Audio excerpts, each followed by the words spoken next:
From Boston, Massachusetts, home of the Boston Tea Party and many other scuffles with the British, Quicksand.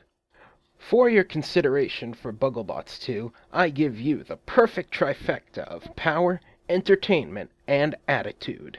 Quicksand is designed to look like a Nile crocodile and fight 100 times as ruthlessly. He'll never back down from a pushing match, no care at all if he burns out a motor, wrecks a battery, ruins a speed controller, as long as he wins. He'll slam, bash, and throttle your robots all over the arena, and just like his namesake, they'll never escape, no matter how hard they struggle.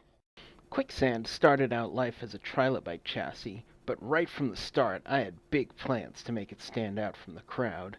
I've modded it so much you can hardly tell it has the base of a kitbot. Here it is side by side with the more traditional ones. Can you believe that these all have a common ancestor?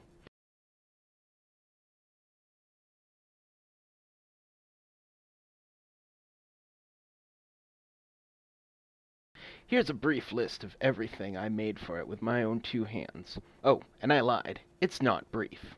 First off, only the chassis frame and the drive came from the Kitbot store. It was on me to choose the best electronics and to solder it all together.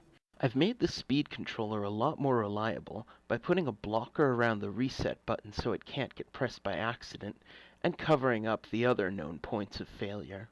I've also, quite literally, kicked the throttle up to 11. Not many people know this, but the factory default on this controller is 20% short of its full power.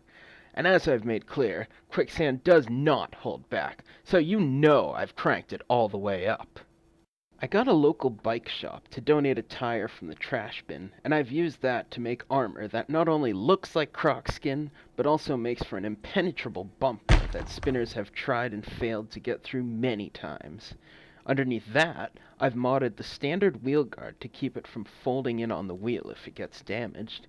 And if that wasn't tough enough for you, the whole thing is mounted on my one-of-a-kind shock mounting mod. I've hand-cut this wedge out of titanium and crafted this blocking tooth to keep it from overextending and beaching my bot. After all, Quicksand likes deserts, not beaches. At the back, I've got this segmented tail that whips around as the robot moves to make it look more animated, and really delights the audience when it gets torn up. And most prominent of all, I've put a desert vista on top to give Quicksand a sense of enormity and a great motif. If any robots think they can break it off, well, come and get it then, but be forewarned, you'll be knee-deep in quicksand. I've done events in Boston, Dallas, Harrisburg, Bloomsburg, Atlanta, Phoenix, and San Francisco.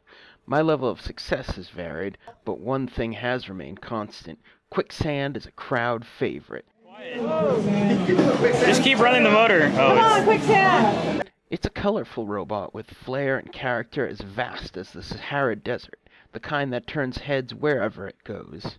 I don't know if I'll win Bugglebots, but I can guarantee you I'll win the audience.